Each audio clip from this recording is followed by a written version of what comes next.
दोस्तों इस वीडियो के अंदर हम ब्रिक्स बीट्स एंड बोन्स यानी कि जो हड़प्पन सिविलाइजेशन है इसके प्रीवियस ईयर क्वेश्चंस करेंगे जो कि पूछे गए हैं यूपीएससी के द्वारा, चाहे वो सीडीएस एग्जाम के अंदर पूछे गए हों, सीएपीएफ के अंदर पूछे गए हों, एनडीए के अंदर पूछे गए हों या फिर सीएससी या फिर ईपीओ के अंदर पूछे गए हों। ठीक है, वो सारे के सारे प्रीवियस ईयर क्वेश्चंस हम निकाल के लाए हैं इस वीडियो के अंदर और वो सारे के सारे हमारे हड़प्पन सिविलाइजेशन से डील करते हैं। ठीक है, तो इससे क्या होगा आपका, जैसे पिछली वीडियो के अंदर हमने ब्रिक्स बीट्स एंड बोन्स जो अपना themes of Indian history part 1 है उससे कंप्लीट कर लिया था अपनी पीडीएफ के द्वारा, और उसके अंदर हमने कई सारे इंपॉर्टेंट लाइंस अंडरलाइन करी थी। ठीक है, और उन्हें हाईलाइट किया था पूरे के पूरे पैराग्राफ को जहाँ से क्वेश्चंस पूछे गए हैं। ठीक है, और उस वीडियो के अंदर हमने डिस्कस किया था कि कैसे हमारी अप्रोच क्या होनी चाहिए। हमारी अप्रोच होनी चाहिए टॉपिक प्रीवियस ईयर अप्रोच, यानी कि टॉपिक और पीवाईक्यू अप्रोच। ठीक है, उससे क्या होगा, बेसिकली आपने कोई भी टॉपिक पढ़ा, फॉर एग्जांपल जैसे हमने पिछली वीडियो में हड़प्पन पढ़ा, तो इस वीडियो के अंदर हम जितने भी इसके प्रीवियस ईयर क्वेश्चन आए हैं यूपीएससी के द्वारा, ठीक है, वो सारे के सारे हम प्रीवियस ईयर क्वेश्चन कर लेंगे। उससे क्या होगा, हमारा जो टॉपिक है ना वो बहुत अच्छे से प्रिपेयर हो जाएगा। इस वीडियो के बाद में आपको क्या करना है कि जैसे जैसे आप इस वीडियो को करोगे, बेसिकली आपको वीडियो को पॉज करके जितने भी ये क्वेश्चन है खुद से अटेम्प्ट करने हैं। ठीक है, और जो क्वेश्चन गलत होंगे उन्हें आपको नोट कर लेना, उन टॉपिक्स को नोट कर लेना अपने पेन एंड पेपर से, अपने नोटबुक पर। ठीक है, उसके बाद इस वीडियो को खत्म होने के बाद आपको क्या करना है, उन सारे टॉपिक्स को जो जो आपके गलत हुए उसे themes of Indian history part 1 उसी बुक से पढ़ना है वापस से। ठीक है, या फिर आप जो पिछली वीडियो उसके अंदर भी देख सकते हो, हालांकि वो 1 घंटे की वीडियो उसमें आपको ढूंढने में बहुत मुश्किल होगी, आप पीडीएफ से पढ़ सकते हो उन्हीं टॉपिक्स को। ठीक है, ये आपको पढ़ना जरूर है। ठीक है, इससे क्या होगा ना कि आपकी सारी मिस्टेक्स आपको एनालाइज हो जाएंगी और आप अच्छे से आपका जो पूरा का पूरा ये चैप्टर है ब्रिक्स बीट्स एंड बोन्स यानी कि हड़प्पन सिविलाइजेशन, ये पूरा क्रिस्टल क्लियर प्रिपेयर हो जाएगा। ठीक है, उसके बाद आप बस आपको रिवाइज करते रहना है टाइम बाय टाइम। ठीक है, तो चलिए इस वीडियो को स्टार्ट करते हैं। सबसे पहला हमारा क्वेश्चन आया है यूपीएससी के द्वारा CDS 2 2018 में पूछा गया है, the Harappan site at Kot Diji is close to which one of the following civilisation. ठीक है, आप वीडियो को पॉज करके अटेम्प्ट कर सकते हो। ठीक है, बाकी मैं नेक्स्ट स्लाइड पे चलता हूँ। तो इसका जो करेक्ट आंसर है वो हमारा क्या होगा, मोहनजोदारो होगा। ये आप देख सकते हो, ये हमने कल उस वीडियो के अंदर भी देखा था, जो हमारा मैप था themes of Indian history part 1 जो हमारी एनसीईआरटी है, जिसमें पहला ही चैप्टर हमारा हड़प्पन सिविलाइजेशन, उसमें ये मैप है। ठीक है, स्टार्टिंग में दे रखा है ये। तो यहाँ पे आपको इस क्वेश्चन से अंदाजा लग गया होगा कि किस तरह से यूपीएससी मैप से भी क्वेश्चन बना के पूछ रहा है। ठीक है, अब यहाँ पे देखो, इसने पूछा था basically the Harappan site at Kot Diji is close to which of the following civilisation, यानी कि जो कोट डीजी हमारी हड़प्पन साइट है ये कौन सी सिविलाइजेशन से सबसे ज़्यादा क्लोज है। तो यहाँ पे आप देख सकते हो मोहनजोदारो सबसे ज़्यादा क्लोज है इसके। ठीक है, और यही इसका करेक्ट आंसर है, ऑप्शन बी। ठीक है, तो अब आपको क्या करना है, बेसिकली जितने भी हड़प्पन साइट्स हैं जैसे लोथल हो गया, कालीबंगन हो गया, हड़प्पा हो गया, राखीगढ़ी हो गया, इन सबको अच्छे से स्टडी करना है कि ये कौन से रिवर के बैंक में लोकेटेड हैं, इनके पास कौन कौन से साइट्स हैं दूसरे। ठीक है, तो इस तरह से यूपीएससी क्वेश्चन पूछता है। अगले क्वेश्चन क्या कह रहा है, which one of the following is not a Harappan site, इनमें से कौन सा हमारा हड़प्पन साइट नहीं है। ये पूछा गया है यूपीएससी CSE 2019 यानी कि जो IAS का पेपर होता है उसके अंदर पूछा गया है। ठीक है, अब जो इसका करेक्ट आंसर है वो हमारा क्या है, सी, ऑप्शन सी, सौगौरा। ठीक है, जो भी इसको कहते हैं, तो ये हमारा हड़प्पन साइट नहीं है। अब आपको क्या करना है, बेसिकली इसका जो सोर्स है ये हमारा थीम्स ऑफ इंडियन हिस्ट्री के अंदर नहीं मिला है दोस्तों। ठीक है, बट आपको पता है जैसे चंदोरा हो गया, कोट डीजी हो गया, ये तो डायरेक्ट सोर्स मिल जाएंगे। जैसे चंदोरा ये रहा, कोट डीजी ये रहा, ये तो हमारे हड़प्पन साइट हैं। लेकिन अब आपको क्या करना है, बेसिकली जो आपके नोट्स होंगे ना उसके अंदर ये क्वेश्चंस भी आपको लिख लेने हैं जो यूपीएससी CSE में पूछे गए हैं। ज़्यादा डिटेल में नहीं घुसना है बस, बट जो ये आंसर है इसका वो आपको अपने नोट्स के अंदर लिख लेना है। ठीक है, यानी कि आपको क्या लिख लेना है कि कौन कौन से हड़प्पन साइट हैं, चंदोरी है, कोट डीजी और देसालपुर को भी इंक्लूड कर लेना है अपने हड़प्पन साइट में। हमारी देसालपुर ये इसके अंदर तो नहीं दे रखा, बट देसालपुर हड़प्पन साइट है। ठीक है, तो इसे आपको इग्नोर कर लेना है। बाकी जो इसका सही ऑप्शन था वो ऑप्शन सी था। ठीक है, नेक्स्ट क्वेश्चन क्या कह रहा है, match list 1 with list 2 and select correct answer using the code given below the list. ठीक है, तो इसमें हड़प्पन साइट दे रखी है और हमारा मॉडर्न नेम दे रखा है कौन सा है। ठीक है, तो ये धोलावीरा है, राखीगढ़ी है, बिराना है, भोगोवो है। ठीक है, और यहाँ पे मॉडर्न नेम इनके दे रखे हैं सौराष्ट्र, हिसार, कादिर आइलैंड, हरियाणा। ठीक है, यहाँ पे आपके ऑप्शन हैं। ठीक है, यहाँ पे आप अपने अटेम्प्ट करो इसे। बाकी जो इसका करेक्ट ऑप्शन है वो ऑप्शन सी है। ठीक है, अब यहाँ पे जितने भी आपके ऑप्शंस आए हैं, जैसे A का 3 आया है, यानी कि मैं एक बार मैच करने की कोशिश करता हूँ। A का 3 आया है हमारा, B का हमारा 2 आया है, B का 2 आया है, एक सेकंड गलत हो गया, हाँ B का हमारा क्या है 2 आया है यानी कि हिसार। उसके बाद हमारा C का 4 आया है, C का हमारा 4 आया है, और हमारा D का आया है 1, राइट। यानी कि हमारा धोलावीरा बिलोंग करता है कादिर आइलैंड में, राखीगढ़ी करता है हिसार के अंदर, बिरानो करता है हरियाणा के अंदर, और भोगोवा करता है हमारा सौराष्ट्र के अंदर। ठीक है, अब ये जो मॉडर्न नेम्स है ना ये आपको कुछ तो दे रखे हैं अपने थीम्स के एनसीईआरटी के अंदर, कुछ नहीं दे रखे। तो आपको कुछ नहीं करना, जो आपने नोट्स बनाए उसके अंदर ये मॉडर्न नेम्स भी लिख लेना। ठीक है, जैसे यहाँ पे धोलावीरा गुजरात के अंदर तो दे रखा है, बट गुजरात के पास ही ये आइलैंड है कादिर आइलैंड। ठीक है, इसने बेसिकली गुजरात ना पूछ के उसके अंदर का डिटेल में कादिर आइलैंड को इंक्लूड करके पूछा है बच्चों को कन्फ्यूज़ करने के लिए। ठीक है, तो आपको ये भी अपना जो मॉडर्न नेम्स है इनको इन साइट्स लिखना और इनके सामने मॉडर्न नेम्स भी लिखना। ठीक है, ताकि आपको ये याद रहे कि आपको अगर इन फ्यूचर में डिटेल के अंदर भी पूछ ले तो आपको याद रहे। ठीक है, अगला क्वेश्चन क्या कर रहा है, मैच लिस्ट 1 विद लिस्ट 2, ठीक है, इसमें भी मैचिंग है, इसमें भी हमारी हरप्पन साइट दे रखी है और लोकेशन दे रखी है। नागेश्वर, आलमगीरपुर, कालीबंगन, राखीगढ़, उत्तर प्रदेश, राजस्थान, सौराष्ट्र, हरियाणा, ठीक है। अब इसे करने की कोशिश करिए आप। अब जो इसका करेक्ट आंसर है वो हमारा ऑप्शन ए है, ठीक है। ऑप्शन ए क्यों है हमारा, क्योंकि ए का जो हमारा नागेश्वर है, ठीक है, नागेश्वर हमारा कहाँ पर है, सौराष्ट्र के अंदर है। और हमारा जो बी है आलमपुर, वो हमारा उत्तर प्रदेश के अंदर है। जो सी है हमारा कालीबंगन, वो हमारा राजस्थान के अंदर है। और जो हमारा डी है यानी कि राखीगढ़, वो हमारा हरियाणा के अंदर है, ठीक है। तो अब आपको क्या करना है बेसिकली, इसके भी जितने भी लोकेशंस थी मॉडर्न लोकेशंस, ये आपको इसके साइड सामने लिख लेनी है टेबल बना के, जैसे हमने पिछली इसमें स्लाइड में करने की कोशिश करी थी, इसमें वही आपको इसमें भी करनी है, ठीक है। अब नेक्स्ट क्वेश्चन क्या कर रहा है, in the citadel and lower town areas of which of the following Harappan cities have several large systems and reservoir been found. ये पूछा गया है CDS 2 2022 के पेपर में, ठीक है। जो इसका करेक्ट ऑप्शन है वो आपका ऑप्शन कौन सा है, वो आपका ऑप्शन है सी, यानी कि धोलावीरा, ठीक है। यहाँ पे आप देख सकते हो इसने बात करी थी, citadel and lower town area of which of the following Harappan site have several large systems and reservoir been found, ठीक है। तो रिजर्वायर यहाँ पे देख सकते हो फिगर के अंदर ही दे रखा है, रिजर्वायर एट धोलावीरा, ठीक है। ये वाला जो रिजर्वायर है इसके बारे में बहुत ज़्यादा क्वेश्चन बना रखे हैं यूपीएससी में, ये भी आप देखोगे आगे। नेक्स्ट क्वेश्चन क्या कह रहा है, which one among the following Indus cities was known for water management. दोबारा देखो आप, ये पूछा गया CDS 1 2012 के अंदर। इसका जो करेक्ट ऑप्शन है वो हमारा ऑप्शन क्या है, धोलावीरा अगेन, ठीक है। क्योंकि मैंने बताया था आपको कि वाटर रिजर्वायर से जितने भी क्वेश्चन आए आपके, जितने भी आपके वाटर रिजर्वायर से क्वेश्चन आए हरप्पन साइड के अंदर, ठीक है, तो मोर और लेस उसका आंसर धोलावीरा ही होगा, ये हमेशा याद रखना आप, ठीक है। आपका बाकी जो सोर्स है डायरेक्ट हमारा थीम्स ऑफ इंडियन हिस्ट्री से ही पूछा है, ठीक है। अगला क्वेश्चन क्या कह रहा है, at which among the following Harappan sites are fire altars found. Fire altar हमारे कहाँ पे फाउंड होते थे, ये पूछा हमारा NDA 2 2022 के पीछे पेपर में, ठीक है। तो जो इसका करेक्ट ऑप्शन है वो हमारा क्या है, इसका करेक्ट ऑप्शन है हमारा ऑप्शन 1 कालीबंगन, ठीक है। ये देख सकते हो आप, themes of Indian history part 1 NCERT, उसके अंदर दे रखा है the great bath and fire alter found in Kalibangan and Lothal, ठीक है। तो इसका करेक्ट ऑप्शन क्या है हमारा, ऑप्शन नंबर ए कालीबंगन, ठीक है। नेक्स्ट क्वेश्चन क्या कह रहा है, which one among the following ancient towns is well known for its elaborate system of water harvesting and management by building a series of dam and channelised water into connected reservoir. ये पूछा गया है UPSC civil service examination में, जो कि 2021 में हुआ था। अब अगेन जो कि मैंने आपको पहले ही बोला था कि वाटर रिजर्वायर से कोई भी क्वेश्चन आए तो इसका एक ही ऑप्शन होगा, और वो क्या होगा, Dholavira, as simple as that, ठीक है। Themes of Indian history part 1, ठीक है। अगला क्वेश्चन क्या कह रहा है, which one among the from which one of the following factory sites were limestone and chert blade mass produce and sent to various Harappan settlement in Sindh. ये पूछा गया है CDS 1 2022 में। और जो इसका करेक्ट ऑप्शन है वो दोस्तों हमारा करेक्ट ऑप्शन है हमारा option number A, Sukkur and Rohri hills, ठीक है। अब देखो दोस्तों, कुछ क्वेश्चन जो होंगे ना CDS के अंदर, और खासतौर से जो हमारे IAS वाले क्वेश्चन होंगे, वो उसके डायरेक्ट सोर्स हमें NCERT के अंदर नहीं मिलेंगे। फॉर एग्जांपल ये वाला जो क्वेश्चन था सिक्कुर और रोहिरी हिल्स, इसका हमारा डायरेक्ट सोर्स NCERT के अंदर नहीं मिला था, ठीक है। अब इसका मतलब ये नहीं है कि आप हायर स्टैंडर्ड की बुक में घुस जाओ इस चीज़ को पढ़ने के लिए। आपको बेसिकली क्या करना है, जो एक्स्ट्रा आपको मिल रहा है ना, उसे आप नोट्स में इंक्लूड करते रहना, जैसे मैं पहले भी आपको बता रहा था, ठीक है। क्योंकि जो हमारा, जैसे हमने पहले भी बात करी थी, जो हमारा सिलेबस होता है वो बेसिकली हमारा NCERT होता है और हमारे प्रीवियस ईयर क्वेश्चन होते हैं, ठीक है। इसके बाहर कहीं भी हमारा पेपर नहीं आता, ठीक है। तो अगर आप इन दोनों को चीज़ को पकड़ के चल रहे हो तो मोर और लेस आप बढ़िया स्कोर करोगे और आपकी तैयारी बढ़िया है, ठीक है, वेल एंड गुड है, ठीक है। तो आपको बेसिकली क्या करना है, बार बार दूसरे बुक्स को स्विच नहीं करना है, आपको स्टिक करना है थीम्स में ही। और जो एक्स्ट्रा इन्फॉर्मेशन मिल रही है हमें, जैसे इसका हमारे सोर्स नहीं मिला, तो आपको ये नोट कर लेना है, ठीक है। जैसे हमारा लाइमस्टोन और चार्ट ब्लेड हमारा कहाँ मास प्रोड्यूस होता था, तो आप यहाँ पे लिख लेना अपने नोट्स में कि सिक्कुर और रोहिरी हिल्स में प्रोड्यूस होता था, ठीक है। नेक्स्ट क्वेश्चन क्या कह रहा है, the prevalence of grain in Harappan site indicated that. ये हमारा प्रिविलेंस ऑफ ग्रेन क्या इंडिकेट करता था, ये हमारा पूछा गया CAPF AC 2023, अभी का जो एग्जाम हुआ है अगस्त में, उसमें पूछा गया है ये। तो इसलिए हमारा क्या इंडिकेट करता था, इसका ये हमारा इंडिकेट करता था ऑप्शन सी, यानी कि agriculture was prevalent in Harappan site, ठीक है। ये आप देख सकते हो इस वाले टॉपिक के अंदर पूछा गया है, while the prevalence of agriculture is indicated by finds of grain it is more difficult to reconstruct agriculture outward, ठीक है। तो इसमें देखो उल्टा करके इसने पूछ लिया, यहाँ पे देखो इसने बोला prevalence of grain in Harappan site indicated that, और यहाँ पे इसने पैराग्राफ कहाँ से स्टार्ट किया था, with the prevalence of agriculture is indicated by finds of grain, ठीक है। तो बेसिकली यहाँ से क्या था, इसका करेक्ट ऑप्शन हमारा ऑप्शन सी था।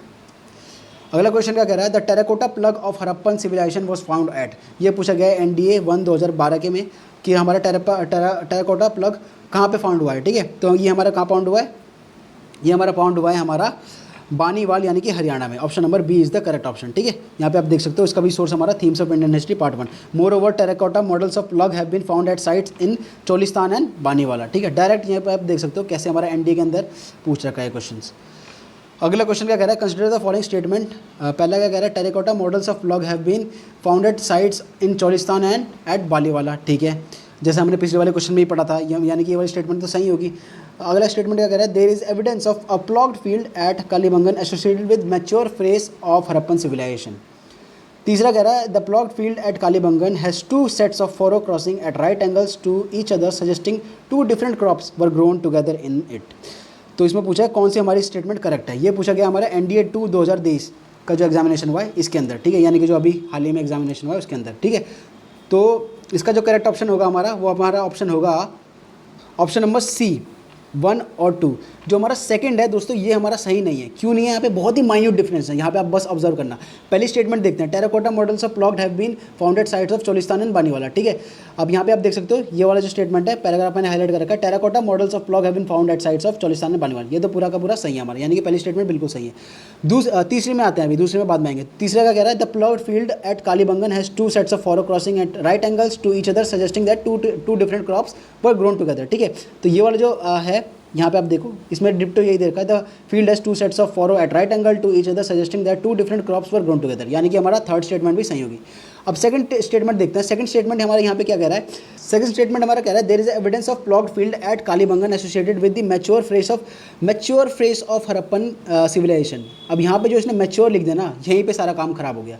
यहाँ पे आप देख सकते हो, यहाँ से पढ़ना स्टार्ट करो, archaeologist have also found evidence of a ploughed field at Kalibangan Rajasthan. यहाँ तक तो बिल्कुल सही है।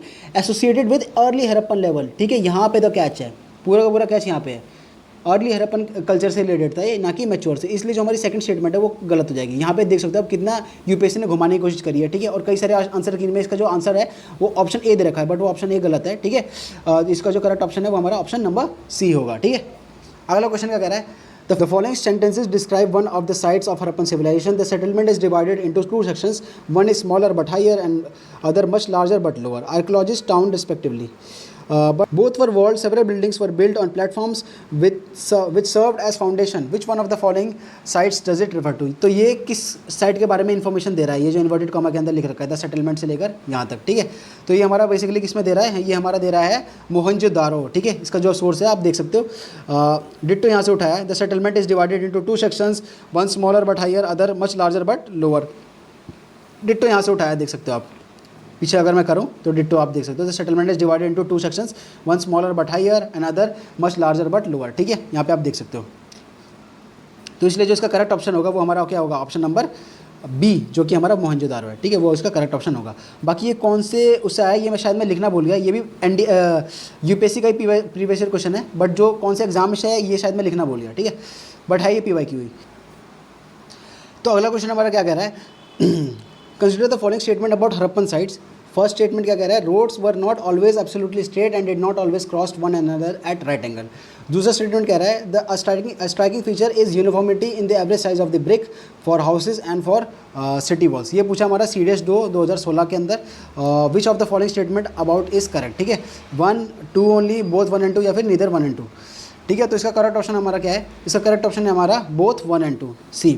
ठीक है, अब ये क्यों है, आपको कई लोगों को इसमें जो फर्स्ट स्टेटमेंट है इसके अंदर डाउट हो रहा होगा, क्योंकि यहाँ पे जो आप यहाँ अगर ये स्टेटमेंट पढ़ो, that notice that roads and street पर laid out along an approximate grid pattern intersecting at right angles. ठीक है, अब यहाँ पे इसने क्या कर रखा है, लेकिन roads were not always absolutely straight. ठीक है, तो यहाँ पे आप नॉट ऑलवेज एब्सोल्युटली को देख के थोड़ा कंफ्यूज हो सकते हो और सोचते हो, आप ये सोच सकते हो कि जो हमारे स्टेटमेंट 1 है वो हमारी गलत है, बट ऐसा नहीं है। यहाँ पे इसने एक वर्ड यूज़ किया है NCERT ने, अप्रॉक्सीमेट। ठीक है, अप्रॉक्सीमेट का मतलब ही होता है, ठीक है, कि हमेशा नहीं हो सकता, मतलब मोर और लेस, मोर ऑफन ऐसा ही होता है। ठीक है, तो इसलिए जो हमारा ऑप्शन नंबर 1 है, ये जो स्टेटमेंट नंबर 1 ये हमारी करेक्ट होगी, और जो स्टेटमेंट नंबर 2 है ये तो करेक्ट होगी ही होगी। यहाँ पे आप देख सकते हो standardise ratio of brick size था, या जिन लोगों ने पढ़ा होगा वो अच्छे से कर पाए होंगे। ठीक है, तो इसलिए जो इसका करेक्ट ऑप्शन होगा हमारा ऑप्शन C होगा, बोथ 1 and 2। ठीक है, अगला क्वेश्चन क्या कह रहा है, which one among the following is not the characteristic feature of Harappan settlement. ये पूछा है NDA 2 2011 के अंदर। ठीक है, पहला स्टेटमेंट क्या कह रहा है, doorways and windows generally faced the side lanes and rarely open into the main street. दूसरा स्टेटमेंट कह रहा है, houses generally had separate bathing areas and toilets. तीसरा कह रहा है, the citadel was walled but the lower town was not walled. अगला कह रहा है कि drains and water tubes from the second storey were often build inside the wall, ठीक है। तो इसका जो करेक्ट ऑप्शन होगा वो हमारा ऑप्शन होगा ऑप्शन नंबर सी, क्योंकि इसने इनकरेक्ट पूछा है, नॉट करेक्ट पूछा है, हमेशा याद रखना, ठीक है। तो नॉट करेक्ट पूछा, तो यहाँ पे देखो इसने ये बोल रखा है the citadel was walled but the lower town was not walled, but ऐसा बिल्कुल भी नहीं है। जो हमारा सीटाडेल था वो तो वॉल था, यहाँ पे आप देख सकते हो एनसीईआरटी के अंदर ही, तो lower town was also walled, ठीक है। अब जैसे मैंने पहले ही बताया था, जो इस टाइप के वर्ड होते हैं ऑल्सो, नॉट, रेयरली, ठीक है, बट ठीक है, इन सारे वर्ड्स पर आपको अच्छे से ध्यान देना है, ठीक है। तो जो हमारा करेक्ट ऑप्शन होगा वो हमारा सी होगा। अगला क्वेश्चन क्या कह रहा है, which one among the following characterises the people of Indus civilisation, ठीक है। इंडस सिविलाइजेशन के बारे में कौन कैरेक्टराइज करता है, ये पूछा है हमारा 2013 के आईएएस के पेपर के अंदर। पहला स्टेटमेंट क्या कह रहा है, they possessed great places and temples. दूसरा कह रहा है they worship both male and female deities. तीसरा कह रहा है they employed horse drawn chariot in warfare, ठीक है। तो इसका जो करेक्ट ऑप्शन है वो हमारा है ऑप्शन नंबर बी, यानी कि 2 only is the correct option. क्यों है ऐसा, क्योंकि अब जैसे जिन लोगों ने पूरा का पूरा, अब ये जो क्वेश्चन था ये पूरा डायरेक्टली नहीं पूछा है वैसे थीम से, इन्होंने ना एक कंसेप्चुअल पूछा है, क्योंकि आईएएस वाला है तो कंसेप्चुअल होना भी चाहिए इसे। तो बेसिकली आपने जिन लोगों ने पढ़ा होगा उन्हें ये पता चला होगा कि ऐसा कुछ टेंपल वगैरह के बारे में तो हड़प्पन में कई कंस्ट्रक्शन वगैरह था ही नहीं, ठीक है। पैलेसेस और टेम्पल्स के बारे में कोई कंस्ट्रक्शन था ही नहीं। जो हमारे पैलेस था बेसिकली इसमें हमारा सीटाडेल जो था और जो हमारा लोअर टाउन था मोहनजोदड़ो के अंदर, बस वो जो मेजर कंस्ट्रक्शन थे हमारे, ठीक है, वो भी हमारे जो हम अनुमान लगाते हैं वो रिचुअल पर्पजेज के लिए यूज़ होते थे। बाकी जो टेम्पल्स हैं उनका तो कहीं जिक्र था ही नहीं, ठीक है। तो इसलिए जो स्टेटमेंट 1 होगी वो तो कहीं से भी सही होगी नहीं। और स्टेटमेंट 3 की बात करें तो हॉर्स की कहीं भी बात नहीं करी है, जो एनिमल्स की बात करी गई है, चाहे वो आप प्रोटोशिवा के ऊपर एनिमल देख लो या फिर कहीं भी देख लो, हॉर्स की कहीं बात ही नहीं करी गई है, ठीक है। जो एनिमल्स हैं वहाँ पे हमारे टाइगर है, बफेलो है, ठीक है, यूनिकॉर्न की बात करी गई है, ठीक है, बट हॉर्स की कहीं भी बात नहीं करी गई, इसलिए जो हमारा 3 है वो स्टेटमेंट वो भी सही नहीं होगा। बट जो हमारा सेकंड स्टेटमेंट है वो बिल्कुल सही होगा। क्यों होगा, यहाँ पे आप देख सकते हो, इस वाली लाइन में मैं फिगर नहीं लगा पाया, यहाँ पे देख सकते हो जो मदर गॉडेस करके एक फिगर आई थी यहाँ पे, जिन लोगों ने पढ़ा होगा उन्हें पता होगा, ठीक है। एक मदर गॉडेस करके एक वो आई थी, स्टैचू निकला था हड़प्पन में एक्सकवेशन के दौरान। तो उसमें जो आर्कियोलॉजिस्ट थे उन्होंने ये अनुमान लगाया था क्योंकि उन्होंने जो बहुत सारे गहने पहन रखे थे और सारी बीड्स वगैरह पहन रखी थी, तो ये शायद इन्होंने ये अनुमान लगाया था कि हड़प्पा के लोग इन्हें शायद वर्शिप करते होंगे, ठीक है। तो फीमेल को तो यहाँ से वर्शिप कर लिया इन्होंने। और जो प्रोटोशिवा हमारा निकला था, ठीक है, प्रोटोशिवा जो निकला था हमारा, यहाँ पे आप देख सकते हो वो हमारा एक तरह से मेल था जो कि यौगिक पोस्चर में था। तो एक तरह से वो भी हमने अपना अनुमान लगाया था आर्कियोलॉजिस्ट वालों ने कि ये भी हो सकता है हड़प्पा के लोग वर्शिप कर सकते हो, ठीक है। तो इसलिए मेल और फीमेल डाइटेड दोनों वर्शिप होते थे। तो इसलिए जो हमारा केवल ऑप्शन नंबर बी है यानी कि 2 वो केवल सही है, ठीक है। अगला क्वेश्चन क्या कह रहा है, which one among the following is not true of bead making as a silent feature of mature Harappan craft, ठीक है। ये पूछा है हमारा CAPF के अंदर 2014 के अंदर। पहला स्टेटमेंट क्या कह रहा है, Harappan beads were made up of gold, copper, shell, lapis, lazuli, ivory and variety of semi precious stone. दूसरा कह रहा है archaeologist have identified bead maker shops on the basis of assemblies of unfinished objects. तीसरा कह रहा है at Chanhudaro tools, furnaces and beads in various stages of preparation have been found. जो last statement वो कह रहा है the structure at Banawali yielded many beads in furnished, semi finished and unfinished states. अब जो इसका जो करेक्ट ऑप्शन है, क्योंकि इसने नॉट करेक्ट पूछा है, तो इसका जो करेक्ट ऑप्शन है वो हमारा है ऑप्शन नंबर, वो है हमारा option number D, the structures of Banawali yielded many beads in finished, semi finished and unfinished states, ठीक है। तो ये जो है ये एक इनकरेक्ट स्टेटमेंट है, और क्योंकि इसमें इनकरेक्ट ही पूछा है तो ये सही हमारा ऑप्शन होगा। अब बेसिकली ये वाली लाइन अगर आप पूछो कि क्या ये वाली लाइन हमारी बुक के अंदर थी, तो ये वाली लाइन हमारी बुक के अंदर डायरेक्ट नहीं थी, बट ये जो 3 स्टेटमेंट है ऊपर की ये बिल्कुल थी हमारी बुक के अंदर, ठीक है। जो हमारे गोल्ड से ही बनते थे, कॉपर से ही बनते थे, शेल से ही बनते थे, इन सबसे बनते थे। Archaeologist have identified Beed makers shop in assemblies, और ये भी हमारा स्टेटमेंट बिल्कुल सही है। और चंदोरा हमारा जो था एक टूल मेकिंग के लिए बहुत ज़्यादा फेमस साइट थी, ठीक है। तो ये भी हमारा बिल्कुल सही है, ठीक है। तो इसलिए जो हमारा ऑप्शन नंबर डी है that would be the correct option, ठीक है। अगला क्वेश्चन क्या कह रहा है, Harappan crafts display an amazing degree of standardisation according to Kenoyer, which was the possible reason for such achievement. तो इसके पीछे, इस स्टैंडर्डाइजेशन के पीछे कौन सा पॉसिबल रीजन हो सकता था, ये पूछा हमारा NDA के अंदर 2015 के अंदर, ठीक है। तो पहला ऑप्शन क्या कह रहा है हमारा, availability of raw material at local level. दूसरा कह रहा है सेंट्रलाइज मार्केट्स फॉर क्राफ्ट्स। तीसरा कह रहा है specialise training centres for craftsman. और चौथा कह रहा है हमारा स्टेट कंट्रोल। तो इसका जो करेक्ट ऑप्शन होगा वो हमारा ऑप्शन होगा option number D, state control, ठीक है। यहाँ से आप देख सकते हो इसका जो सोर्स है वो हमारा themes of Indian history part 1, जैसे मैं पहले ही बोल रहा हूँ वहाँ पे है। Yet others argue that there was single state given that the similarity in the artefact the evidence for planted settlement the standardised range of bricks size and the establishment of settlement near the sources of raw material. ठीक है, तो इन्होंने कई सारे अनुमान लगाए थे basically कि इस स्टैंडर्डाइजेशन के पीछे क्या कारण हो सकता है। तो कई लोगों ने ये प्रीस्ट किंग वाला जो चीज़ है, जिन्होंने पढ़ा होगा उन्हें पता होगा, फिगर दे रखी हुई किंग की, दाढ़ी वाले किंग की।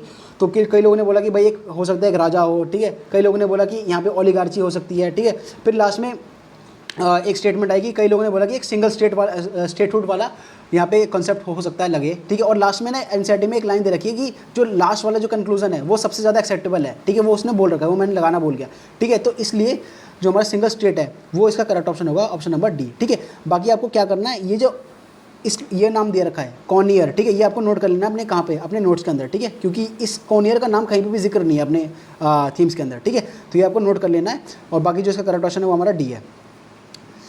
अगला क्वेश्चन क्या कह रहा है, which one among the following Harappan sites was a specialise centre for making shell object. Shell object के लिए कौन सा स्पेशलाइज हमारा सेंटर था, पूछा गया हमारा 2021 के एनडीए के एग्जाम के अंदर। ठीक है, जो इसका करेक्ट ऑप्शन है वो है हमारा ऑप्शन नंबर बी। ठीक है, बालाकोट जो हमारा है वो इसका करेक्ट ऑप्शन है। क्यों है, यहाँ पे आप देख सकते हो, if you locate Nageshwar and Balakot in map 1, ठीक है, you will notice that both settlement are near the coast. अब ये भी पूछ सकता है अगले वाले क्वेश्चंस में, या फिर आने वाले क्वेश्चंस जो पूछेगा यूपीएससी इन फ्यूचर, कि कोस्ट के अंदर, कोस्ट के पास कौन सी हमारी सेटलमेंट है। तो ये उसका करेक्ट ऑप्शन हमारा नागेश्वर और बालाकोट होगा।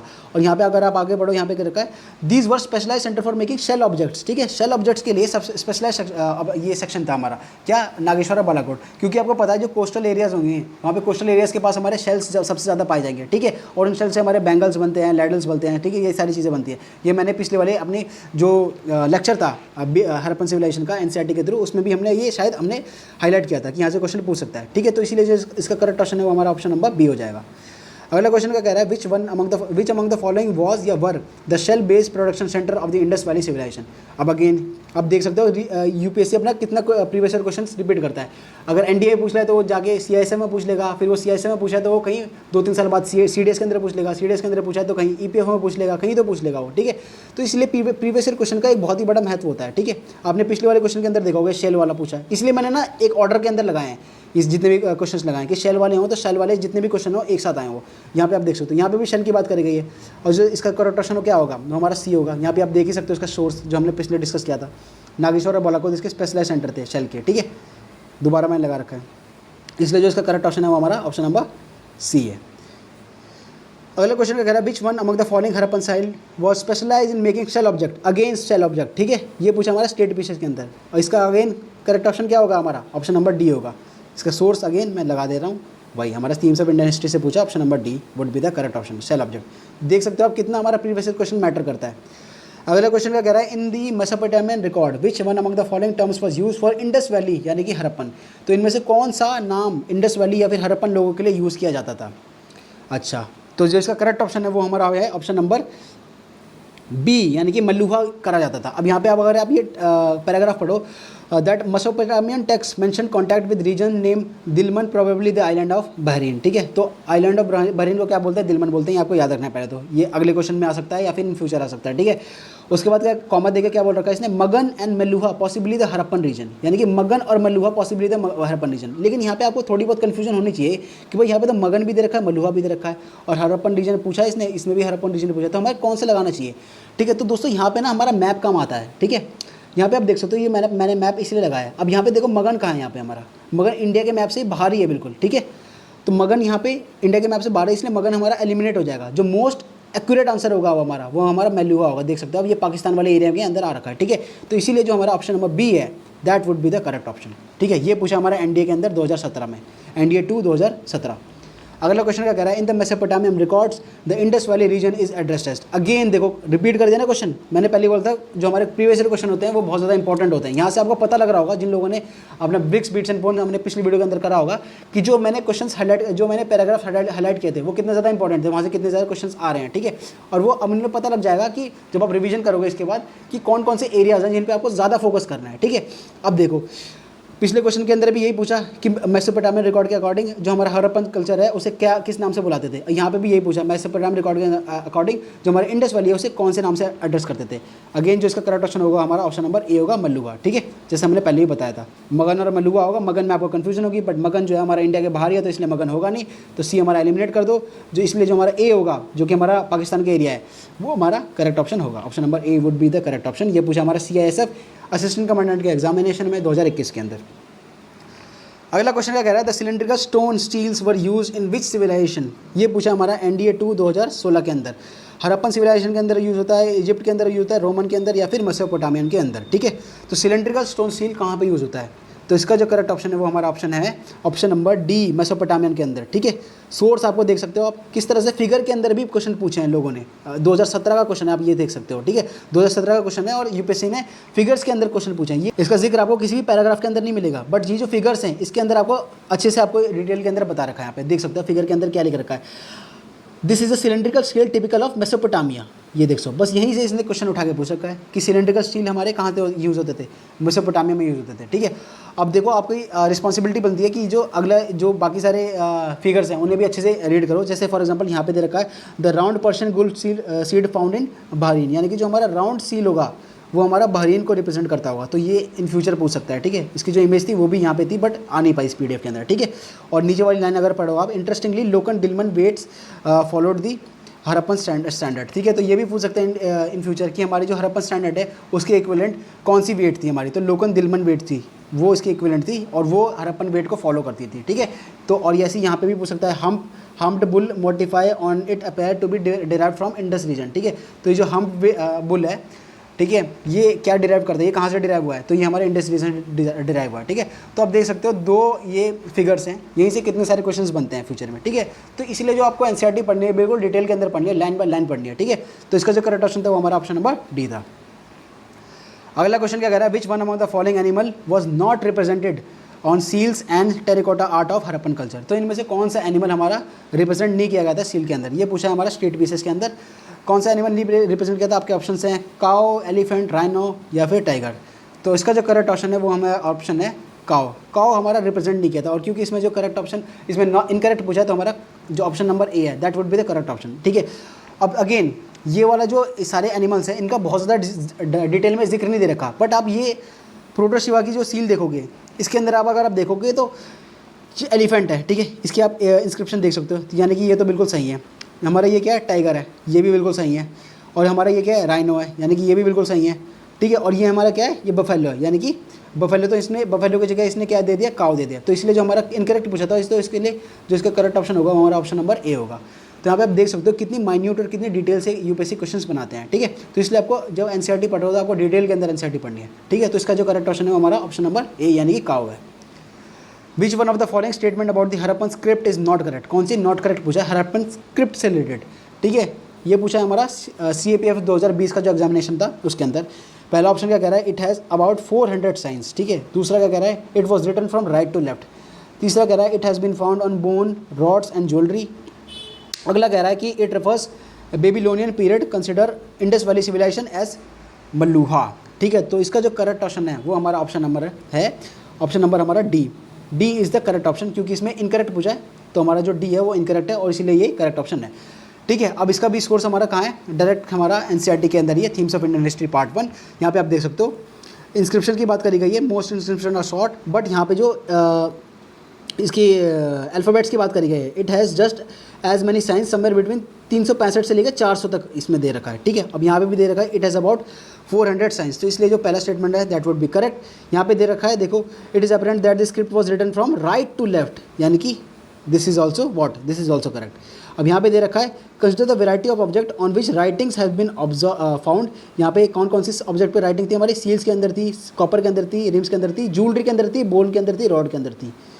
यहाँ पे भी देखो बोन, रॉड, ज्वेलरी, यानी कि ये भी करेक्ट ऑप्शन है। ठीक है, और ये जो है ये ऐसा कोई भी रेफरेंस नहीं दे रखा, इसलिए हमारा जो एलिमिनेशन से सॉल्व होना था पेपर ये क्वेश्चन। ठीक है, तो option number D would be the correct option.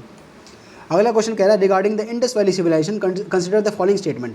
पहला स्टेटमेंट क्या कह रहा है, it was predominantly a secular civilisation and the religious element though present did not dominate the scene. अच्छा, अगला क्वेश्चन, अगला स्टेटमेंट क्या कह रहा है, during this period cotton was use for manufacturing textiles in India, which of the following statement about is correct. तो correct पूछा है इसमें, और ये कहाँ पूछा है, हमारा सिविल सर्विस एग्जामिनेशन के अंदर पूछा है 2011 के अंदर। तो इसका जो करेक्ट ऑप्शन होगा वो हमारा ऑप्शन नंबर होगा ऑप्शन नंबर बी, यानी कि 2 ओनली। ठीक है, जो बी है वो इसका करेक्ट ऑप्शन होगा, क्यों? क्योंकि यहाँ पे अगेन जो हमने पिछले क्वेश्चन में भी बात करी थी कुछ अभी से कुछ 3-4 क्वेश्चन पहले कि हमें रिलीजन के बारे में कुछ खास पता चल नहीं पाता वहाँ पे, ठीक है। हालांकि हमें प्रोटो शिवा भी मिलता है जिसे हम हिंदुइज्म से कनेक्ट करने की कोशिश करते हैं, बट वहाँ पे आर्कियोलॉजिस्ट ने कोई ग्रीन फ्लैग नहीं दिया है कि यहाँ पे हिंदुइज्म की बात हो रही है, ठीक है। तो इसलिए किसी भी सिविलाइजेशन की बात हो ही नहीं रही है तो हम सेकुलर सिविलाइजेशन कैसे कह सकते हैं, ठीक है। और दूसरा हमारा जो क्या कह रहा है ये कि कॉटन के हमारे इंस्टेंसेस फाइंड हुए थे नहीं हुए थे, तो ये तो हमारा बिल्कुल सही है, ये हमारा इसका डायरेक्ट सोर्स हमें मिल जाता है थीम्स के अंदर। यहाँ पे आप देख सकते हो for instance though there are traces of cotton at some Harappan site, ठीक है। तो ट्रेसेस ऑफ कॉटन हमें हरप्पन साइट में मिले हैं, तो इसलिए जो ऑप्शन नंबर 2 है that would be correct, but option number 1 would not be correct, ठीक है। इसलिए जो ऑप्शन नंबर बी है वो हमारा करेक्ट ऑप्शन होगा।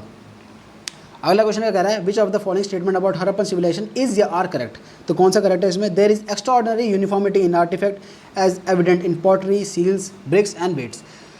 दूसरा स्टेटमेंट क्या कर रहा है, the late Harappan sites include the late Harappan sites also maintain the same construction technique as were use in mature Harappan sites. ये पूछा है हमारा यूपीएससी CAPF 2018 के अंदर। तो इसका जो करेक्ट ऑप्शन होगा वो हमारा ऑप्शन नंबर क्या होगा, अब यहाँ पे देखो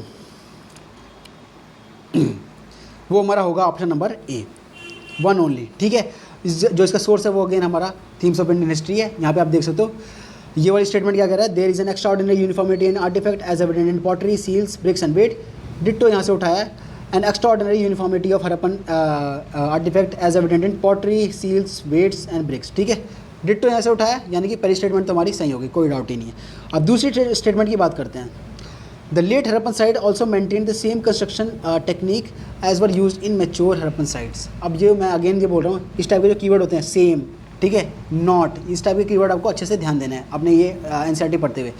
बट ये जो अगली स्टेटमेंट है ना डू, ये बिल्कुल भी करेक्ट नहीं है। क्यों? क्योंकि जो हमारा लेट हरप्पन जो कल्चर आ गया था उसमें तो हमने देखा था कि कैसे हमारे जितने भी ये यूनिफॉर्मिटी थी और जो कंस्ट्रक्शन के टेक्निक्स थे वो बिल्कुल ही डिटोरिएट हो गए थे हमारे, ठीक है। और इसका रीज़न भी लोगों ने फाइंड आउट करने की कोशिश करी कि ऐसा क्यों हुआ, तो इसका ठोस रीज़न मिला नहीं हमें। कुछ लोगों ने क्लाइमेटिक कंडीशन को कहा, कुछ लोगों ने कहा कि यहाँ पे इन्वेजन हो गया, कुछ लोगों ने कहा कि यहाँ की जो रिवर्स थी वो सूख गई, बट इसका जो करेक्ट रीज़न था वो हमें मिला नहीं। तो इसलिए जो हमारा जो ऑप्शन नंबर 2 है वो हमारा करेक्ट नहीं होगा। इसलिए हमारा जो ऑप्शन नंबर 1 है यानी कि ए ऑप्शन जो है वो हमारा करेक्ट होगा, ठीक है। यहाँ पे आप देख सकते हो इसका source, houses construction techniques deteriorated and larger public structures were no longer produce. ये हमारा लेट हरप्पन कल्चर की बात हो रही है, ठीक है। तो इसलिए जो हमारा करेक्ट ऑप्शन होगा वो हमारा 1 ओनली होगा, यानी कि ऑप्शन नंबर ए। अगला क्वेश्चन क्या कह रहा है, the polity of Harappan people as derived from material evidence was A secular federalist, B theocratic federalist, C oligarchic या डी थियोक्रेटिक यूनिटरी, ठीक है। तो इसका जो सोर्स है हमें डायरेक्ट NCERT के अंदर नहीं मिला है। बाकी जो इसका करेक्ट ऑप्शन है वो हमारा ऑप्शन नंबर डी है, थियोक्रेटिक यूनिटरी, ठीक है। तो ये आपको अपने नोट्स के अंदर नोट कर लेना है, ठीक है, कि वहाँ पे हमारी जो पॉलिटी थी हरप्पन पीपल की वो क्या थी, हमारी थियोक्रेटिक यूनिटरी थी, ठीक है। तो ये आपको याद रखना है। अगला क्वेश्चन क्या कह रहा है, which one among the following is या are the most distinctive artefact of the Harappan civilisation. तो इनमें से कौन सी मोस्ट डिस्टिंक्टिव आर्टिफैक्ट है हरप्पन सिविलाइजेशन की। पहला स्टेटमेंट है हमारा स्ट्रेटाइज्ड स्टील, दूसरा है हमारा ब्रिक ऑफ स्टैंडर्डाइज रेशियो, तीसरा है हमारा गोल्ड बैंगल्स, चौथा है हमारा सिल्वर स्पिटून। तो इसमें से कौन सी हमारी डिस्टिंक्ट आर्टिफैक्ट्स है, ये हमारे ऑप्शन हैं। ये क्वेश्चन पूछा हमारा CAPF 2020 के अंदर। तो इसका जो करेक्ट ऑप्शन है वो है हमारा ऑप्शन नंबर 1 और 2, ठीक है। जो हमारा स्ट्रेटाइज्ड स्टील है और जो ब्रिक्स ऑफ स्टैंडर्डाइज रेशियो है, ठीक है, ये बिल्कुल डिस्टिंक्ट आर्टिफैक्ट है, यानी कि बिल्कुल यूनिक जो बात करूँ कि बिल्कुल यूनिक था, जो हरप्पा के अंदर देखा गया था कि यहाँ पे स्ट्रेटाइज्ड स्टील थी और ब्रिक्स ऑफ स्टैंडर्डाइज रेशियो के अंदर ये सारे घर हमारे बनाए जाते थे, ठीक है। और आप देखोगे कि जो हमारा IVC है यानी कि जो हरप्पन सिविलाइजेशन का जो चैप्टर है थीम्स का, इसमें पूरी की पूरी इन चीज़ों के बारे में चर्चा कर रखी है, ठीक है। और गोल्ड बैंगल्स और सिल्वर स्पिटून्स की यहाँ पे ज़्यादा चर्चा नहीं कर रखी है, ठीक है। तो इसका जो करेक्ट ऑप्शन है वो हमारा ऑप्शन नंबर बी है। अगला क्वेश्चन क्या कह रहा है, which one among the following statement about the Harappan culture is not correct. ये पूछा है हमारा CDS 2017 के अंदर, ठीक है। तो नॉट करेक्ट पूछा है। पहला स्टेटमेंट क्या कह रहा है, it witness the first city in the subcontinent. दूसरा कह रहा है it marks the first use of script written from right to left, ठीक है। तीसरा कह रहा है it marks the earliest known use of iron as medium for the art of sculpting. चौथा कह रहा है it marks the earliest known use of stone as a medium of art of sculpting, ठीक है। तो इसका जो करेक्ट ऑप्शन होगा वो होगा हमारा ऑप्शन नंबर C, यानी कि 3, it marks the earliest known use of iron as medium of art scripting, ठीक है। क्यों होगा? क्योंकि इसमें इनकरेक्ट पूछा है, नॉट करेक्ट पूछा है। अब जो यहाँ पे आयरन है, आयरन की जो टूल्स थे वो हड़प्पा स्टाइल के अंदर नोन नहीं थे। ये आपको याद रखना है कि आयरन जो था हमारा वो नोन नहीं था। हालांकि कॉपर था हमारा, गोल्ड था हमारा, हमारा जो आइवरी होता है वो था हमारा, ठीक है, शेल्स थे, ये सारे थे, बट जो आयरन था ये नहीं था, ठीक है। क्योंकि जो आयरन की डिस्कवरी मतलब हमने यूज़ ही करना क्या है, वो हमारा आयरन का यूज़ हमने 1000 BC के बाद में करना किया, यानी कि हड़प्पा के काफ़ी लेट हमने यूज़ करना स्टार्ट किया, ठीक है। अर्ली आयरन एज जो हमारा आया था, ठीक है। तो इसलिए जो हमारा करेक्ट ऑप्शन है वो हमारा ऑप्शन नंबर सी है, ठीक है। अगला क्वेश्चन का कह रहा है which one among the following statement regarding Harappan civilisation is correct. तो करेक्ट बताना है हमें कौन सा है। पहला स्टेटमेंट क्या कह रहा है, the standard Harappan seals was made of clay. दूसरा कह रहा है the inhabitant of Harappan has neither knowledge of copper nor bronze.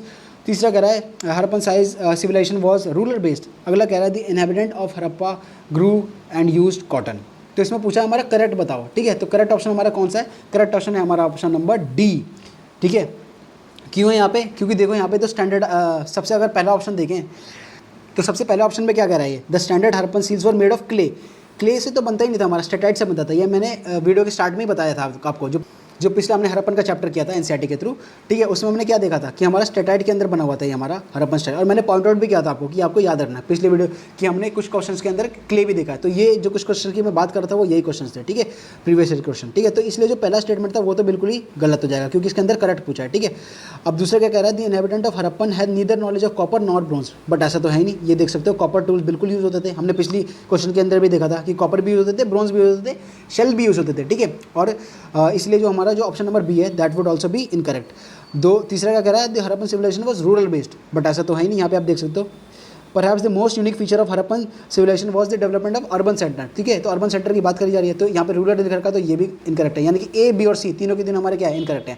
जो ऑप्शन नंबर डी है, the inhabitant of Harappan grew and use cotton, ये बिल्कुल सही है। Option number D would be the correct option. यहाँ पे देख सकते हो सोर्स भी इसका, for instance though there are traces of cotton at some Harappan sites, ठीक है। तो इसलिए जो ऑप्शन नंबर डी है that would be the correct option.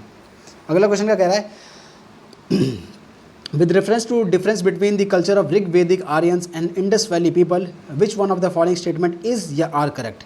पहला स्टेटमेंट क्या कह रहा है, Rig Vedic Aryans used the cost of mail and helmets in warfare whereas the people of Indus Valley civilization did not leave any evidence of using them. दूसरा statement क्या कह रहा है, the Rig Vedic Aryans grew the Rig Vedic Aryan knew gold, silver and copper whereas Indus Valley people knew only copper and iron. अगला क्या कह रहा है, Rig Vedic Aryan has domesticated the horse whereas there is no evidence of Indus Valley people having been aware of this animal. ये पूछा गया हमारा civil services के एग्जामिनेशन में 2017, ठीक। तो दोस्तों इस क्वेश्चन को देख के आप थोड़ा बहुत होपलेस हो सकते हो कि ये क्वेश्चन मतलब कहाँ से पूछ लिया यूपीएससी ने। जो हमारा आईएएस के अंदर पूछ रखा है, इसमें ऋग्वेद की बात करी गई है, आर्यंस की बात करी गई है, ठीक है, जो कि हमने थीम्स में ज़्यादा पढ़ा नहीं है। बट अगर आप इस क्वेश्चन को आराम से पढ़ो, ठीक है, अगर हम पहली स्टेटमेंट पढ़ें, ठीक है, इसमें क्या कह रहा है, Rigvedic Aryans use the cost of mail and helmet in warfare where is the people of Indus valley civilisation did not leave any evidence of using them. तो इसमें जो मैं एक स्क्रीनशॉट लगाना भूल गया, जो हमारे themes of Indian history part 1 है, उसमें एक ब्लू कलर का बॉक्स दे रखा है, ठीक है। उसके अंदर जो हमारा ऋग्वेद का थोड़ा बहुत जिक्र कर रखा है, ठीक है। तो उसके अंदर बात करी गई है कि जो हमारे वहाँ पे खुदाई करी गई थी इंडस वैली के अंदर, बेसिकली उसमें थोड़े हमारे क्लेम्स ये लगाने की कोशिश करते। एक आर्कियोलॉजिस्ट शायद REM व्हीलर करके एक आर्कियोलॉजिस्ट थे, उन्होंने फाइंड करा था कि जो हमारा हड़प्पन है उसका डिक्लाइन क्यों हुआ।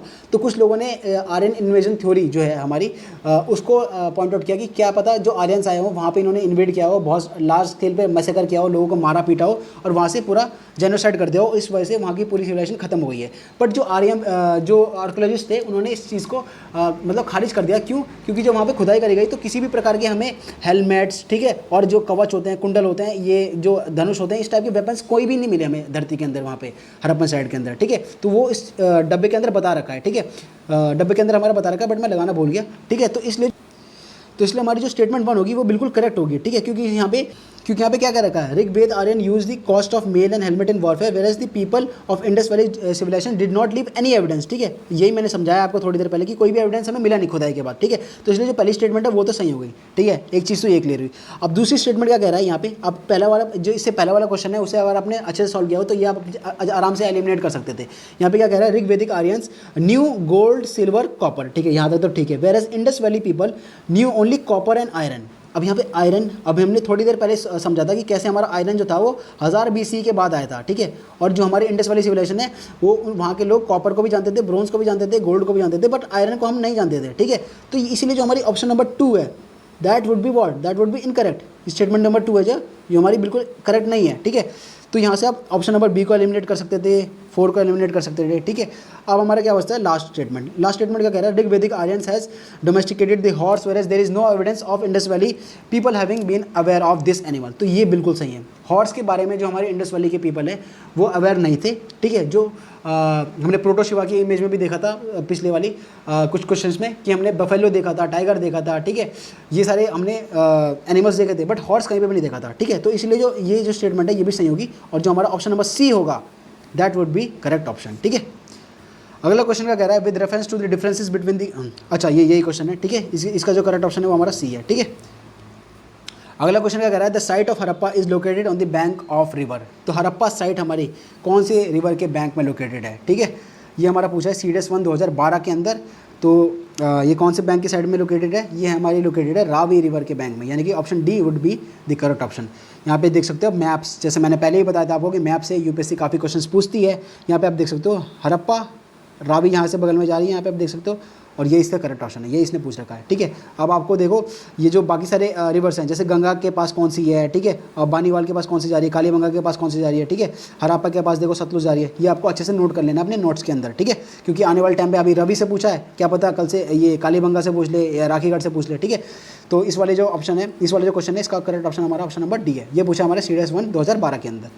अगला क्वेश्चन पूछा है हमारा, the Harappan civilisation covered an extensive area of present South Asia, the geographical area covered by this civilisation include. तो हमारी जो हरप्पन सिविलाइजेशन है इसमें कौन सा जोग्राफिकल एरिया हमारी इस सिविलाइजेशन ने कवर किया है। ऑप्शन है, पहला कह रहा है कश्मीर, पंजाब, सिंध और असम, ठीक है।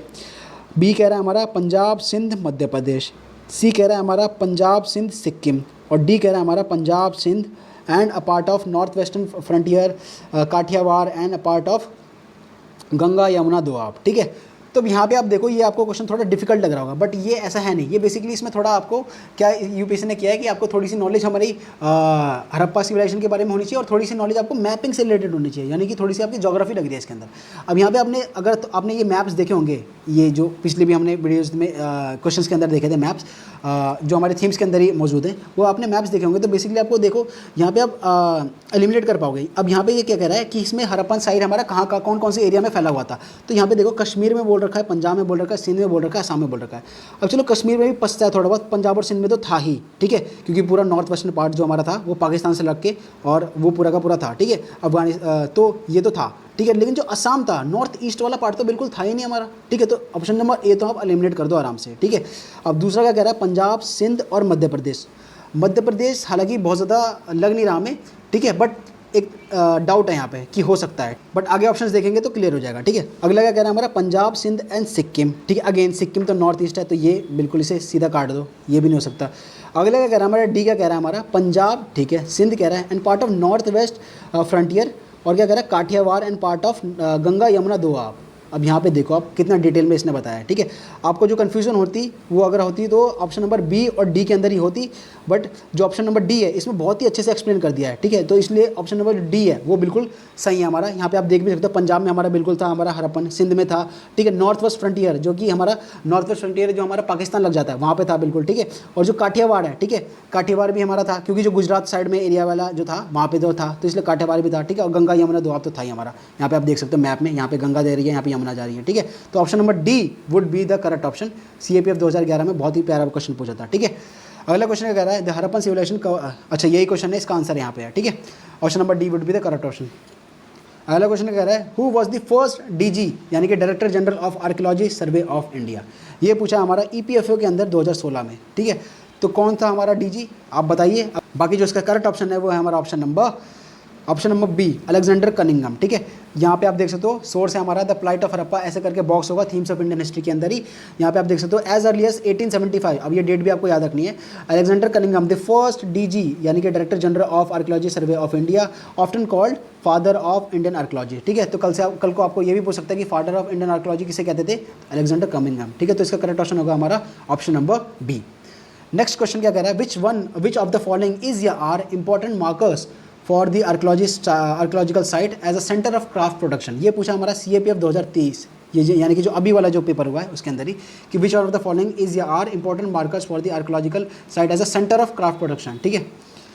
पहला ऑप्शन क्या कह रहा है, evidence of raw material such as stone, nodules, whole shells etcetera. दूसरा क्या कह रहा है, जोग्राफिकल एक्सपेंस ऑफ साइट। तीसरा कह रहा है evidence of unfinished objects, rejects and waste material. और चौथा कह रहा है हमारा evidence of variety of pottery. ठीक है, तो दोस्तों इसका जो करेक्ट ऑप्शन होगा वो हमारा क्या होगा, इसे थोड़ा सा फाइंड करते हैं क्योंकि ये थोड़ा कॉन्सेप्चुअल क्वेश्चन है। ठीक है, पहला स्टेटमेंट क्या कह रहा है, the evidence of raw material such as stone, nodules. ये बेसिकली आपको पहले थोड़ा क्वेश्चन समझाता हूँ। इसने बेसिकली ये पूछा है कि आर्कियोलॉजिस्ट बेसिकली ये जो हमारे सेंटर ऑफ क्राफ्ट प्रोडक्शन को कैसे आइडेंटिफाई करते थे कि भाई ये जो एक सेंटर है, यानी कि कोई फॉर एग्जाम्पल चंदोरा हो गया, फिर हमारा बानीवाल हो गया, कि ये बानीवाल हमारा शेल ऑब्जेक्ट का सेंटर कैसे है, ये किस तरह से कंक्लूजन में पहुँच रहे हैं आर्कियोलॉजिस्ट कि यही पक्का सेंटर होगा शेल ऑब्जेक्ट्स का। या फिर हमारा जो चंदूरा होगा ये हमारा टूल्स वगैरह से रिलेटेड यहाँ का सेंटर होगा ऑब्जेक्ट्स बनाने का। ठीक है, तो बेसिकली ये पूछा गया है इसमें कि which of the following is an important marker, कि कौन सा एक संदेश है for the archaeologist site as a centre of craft production. ठीक है, तो अब इसमें ऑप्शंस में आपको देखना है कि पहला क्या कह रहा है कि evidence of raw material such as stone, nodules, whole shells et cetera, कि वहाँ पे कोई भी जो साइट है हमारी वहाँ पे हमें रॉ मटेरियल का एविडेंस मिल जाए। ठीक है, कच्चा माल का। ठीक है, कि जहाँ पे हमें स्टोन मिल जाए उस टाइप के रिलेटेड, नोड्यूल्स मिल जाए, ठीक है, शेल्स मिल जाए। ठीक है, तो हम लगा सकते हैं पता। ठीक है, दूसरा क्या कह रहा है कि geographical expense of the site, कि वहाँ की जोग्राफी को स्टडी करके। तीसरा कह रहा है evidence of unfinished objects, rejects and waste material. ठीक है, अब जाहिर सी बात है, आप कोई सा भी ऑब्जेक्ट बनाओ या फिर कोई सी भी कारीगरी का काम करो, चाहे मूर्ति बनाओ, अब मूर्ति को काट के वहाँ पे कई सारे अनफिनिश्ड ऑब्जेक्ट गिरते हैं ना, उसकी चिप गिरती है, पत्थर के बूरे गिरते हैं। ठीक है, तो उन सब चीज़ों को स्टडी करके हम पता लगा सकते हैं। और लास्ट क्या कह रहा है, evidence of variety of pottery. ठीक है, कि पॉटरी की जो इतनी भी एविडेंस है उनको हम स्टडी करके पता लगा सकते हैं। ठीक है, तो अब इसका करेक्ट ऑप्शन क्या होगा, करेक्ट आंसर क्या होगा हमारा। ठीक है, तो इसका जो सोर्स है आपको डायरेक्ट मिल जाता है थीम्स के अंदर, थीम्स एनसीईआरटी के अंदर। यहाँ पे आप देख सकते हो identify centre of production. Centre of production को हम कैसे आइडेंटिफाई करते हैं, in order to identify centre of craft production archaeologist usually look for the following. अच्छा, कौन कौन सी चीज़ को, raw material such as stone, nodules, whole shells, copper ore. Ditto यहाँ से उठाया, copy and paste. Evidence of raw material such as stone, nodules, whole shell, यानी कि जो ऑप्शन नंबर स्टेटमेंट नंबर 1 है that is 100% correct, no doubt. ठीक है, अगला कह रहा है tools, unfinished object, reject and waste material. ठीक है, अब जो थर्ड स्टेटमेंट है evidence of unfinished object, rejects and waste material, that is also बिल्कुल करेक्ट। ठीक है, यानी कि 1 और 3 तो बिल्कुल करेक्ट है। ठीक है, इनफैक्ट वेस्ट मटेरियल, इसमें क्या है, थोड़ा सा आगे पढ़ लेते हैं। In fact waste is one of the best indicator of craft production, यानी कि वेस्ट जो है हमारा बेस्ट इंडिकेटर होता है क्राफ्ट प्रोडक्शन का। ठीक है, तो इसलिए जो इसका करेक्ट ऑप्शन होगा दोस्तों वो हमारा ऑप्शन नंबर बी होगा, 1 and 3 ओनली। ठीक है, option number B, 1 and 3 only. जो हमारा जोग्राफिकल एक्सपेंस है और जो पॉटरी है इसका कोई भी लेना देना नहीं है हमारा प्रोडक्शन से, यहाँ पे इसमें कोई भी मेंशन कर नहीं रखा। ठीक है, तो इसका जो करेक्ट ऑप्शन होगा वो हमारा होगा ऑप्शन नंबर बी। ये पूछा गया था हमारा CAPF 2023 के अंदर। अगला क्वेश्चन क्या कह रहा है, which one among the following observation pertaining to the works of 19th-20th century archaeologist is not correct. ठीक है, नॉट करेक्ट पूछा है। पहले स्टेटमेंट का कह रहा है, Alexander Cunningham the first DG यानी कि director general of archaeology survey of India was of the view that the history of India began with the origin of Indus Valley civilization। ठीक है, दूसरा क्या कह रहा है, John Marshall generally adopted the method of excavation along regular horizontal unit and ignored the stratigraphy of the site। अगला कह रहा है, R.M. Wheeler first recognized the necessity to follow the stratigraphy of the mound rather than dig along horizontal line। अगला कह रहा है, अमरनंदा Ghosh who was first to identify similarity between pre-Harappan and mature Harappan culture। ठीक है, तो इसमें पूछा not correct कौन सा है, इनमें से कौन सी स्टेटमेंट गलत है।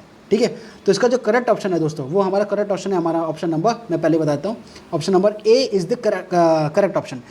करेक्ट ऑप्शन क्यों है, क्योंकि इसके अंदर इनकरेक्ट पूछा है। ठीक है, नॉट करेक्ट पूछा ना, तो इनकरेक्ट स्टेटमेंट कौन सी है हमारी, तो हमारी जो पहली स्टेटमेंट है दैट इज इनकरेक्ट, और इसीलिए हमारा जो करेक्ट आंसर है वो हमारा option number A is the correct answer. क्यों है हमारा, अगर आप यहाँ पे स्टेटमेंट पढ़ो, Alexander Cunningham the first DG of archaeology survey of India was in the view that the history of India began with the origin of Indus valley civilisation. कि अरे अलेक्जेंडर कनिंघम ये मानता था कि जो इंडिया की history है वो सिंधु घाटी सभ्यता यानी कि हड़प्पन साइट यानी कि हमारी इंडस वैली सिविलाइजेशन से स्टार्ट हो रही है, बट ऐसा नहीं है। यहाँ पे आपको दिखा दूँ ऐसा क्यों नहीं है।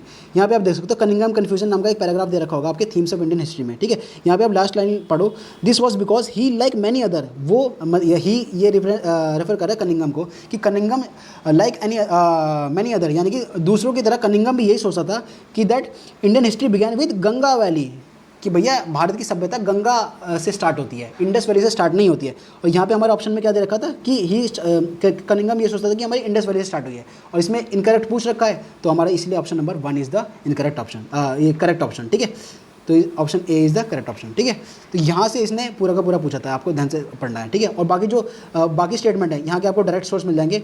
फॉर एग्जांपल ये जॉन मार्शल का देख सकते हो, जॉन मार्शल ने हमारी जो हॉरिजॉन्टल यूनिट को एक्सकवेट किया था और स्ट्रेटिग्राफी को इग्नोर किया था। यहाँ पे आप देख सकते हो Marshall tended to excavate along regular horizontal unit, यानी कि बिल्कुल सही है स्टेटमेंट बी, ठीक है। और इग्नोर द स्ट्रेटिग्राफी, ठीक है। स्ट्रेटिग्राफी हमारी आर.एम. व्हीलर ने फोकस किया था, ठीक है। यहाँ पे आप देख सकते हो Wheeler recognise that it was necessary to follow the stratigraphy. यहीं पे सी स्टेटमेंट भी यही कह रहा है, R M. Wheeler was the first to recognise that the necessity to follow the stratigraphy, ठीक है। तो यहीं से हमारा जो ऑप्शन नंबर ए है that is the correct option, ठीक है।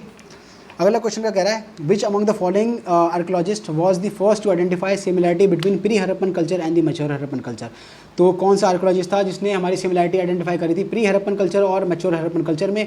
आप लोगों को याद होगा, जिन लोगों ने पिछली क्लास लगाई थी हमारी ब्रिक्स बीड्स एंड बोन्स वाली, जो 1 घंटे की थी प्रॉपर, उसमें मैंने लास्ट में बताया था आपको कि ये आपको एक नाम याद रखना है जिसने ये जो सिमिलरिटी है प्री हरप्पन कल्चर और मैच्योर हरप्पन कल्चर में उसमें फाइंड करी थी, क्योंकि इसका जो सोर्स है वो हमारे थीम्स के अंदर नहीं दे रखा है, ठीक है।